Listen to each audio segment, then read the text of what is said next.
Hey everybody, I'm Jeff Elliott. I want to tell you guys about a little something that happens over here in West Michigan every fall. We get a great run of king salmon here in Muskegon. One of the cool things about it is they'll stage in Muskegon Lake, so instead of going out and trolling for them in 200 feet, I take my bass boat out and take some jigging rods out, and I can catch them on jigging spoons in 30 to 35 feet of water. That may sound kind of strange. I use bass tackle. Usually Dobbins flipping sticks. DX 795 is probably my favorite. You know, it's got plenty of power to get the hooks in them and control them a little bit.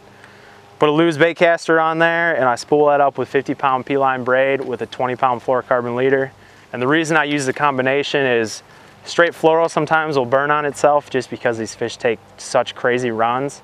And straight braid, I always seem to tangle it in the spoon a little bit, so it's nice to have that little shock absorber of fluorocarbon and have something smooth down there to not tangle in the hooks as much. From there, we attach some big jigging spoons on there. Two of my favorites are the P-line laser minnow. It's a 2-ouncer, and this is a 1 5/8 Swedish pimple. Greens, pinks, whites, you know, chromes. It varies from day to day. You got to experiment a little bit. They'll usually tell you what they want, and it's a lot of times not the same on a given day or even within the given hour. One of the biggest things though is your electronics and actually being on the fish. You're not going to catch them if you're not around them. And one of the nice things about this is you're in like a 35 to 45 feet of water mud bottom. There's nothing down there. They can't hide. You want to troll around. You want to try to find some big hooks. They're going to be obvious. You're going to be like, oh man, that is a salmon.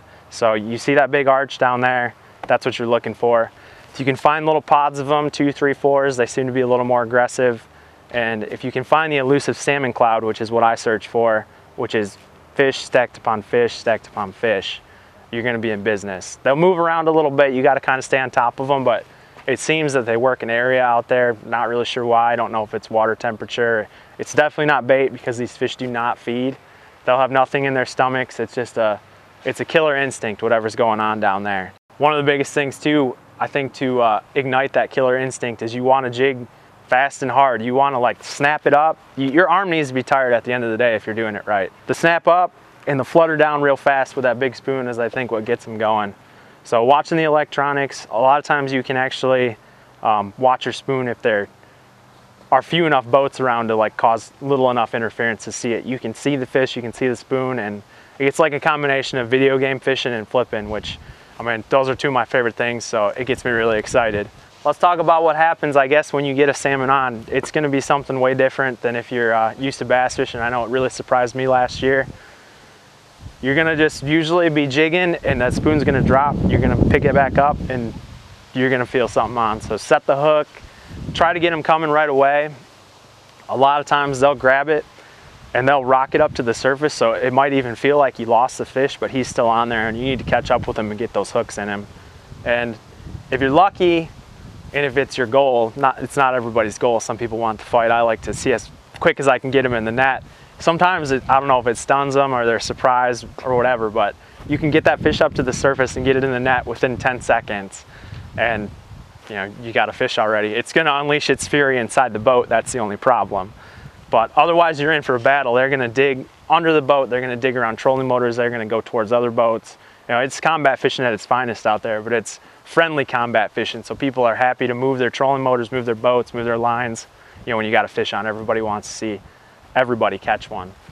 Another critical thing is, you know, you got to net these fish or gaff them. I use a net. It's not easy to grab a salmon. So I use this beast right here.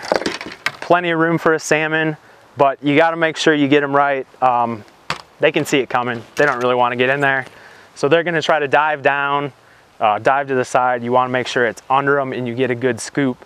Otherwise, they like to tangle that treble hook in the net, and they usually find a way to get off at that point. I guess let's talk about what happens when you get them in the boat and in the cooler and at home to get something to eat.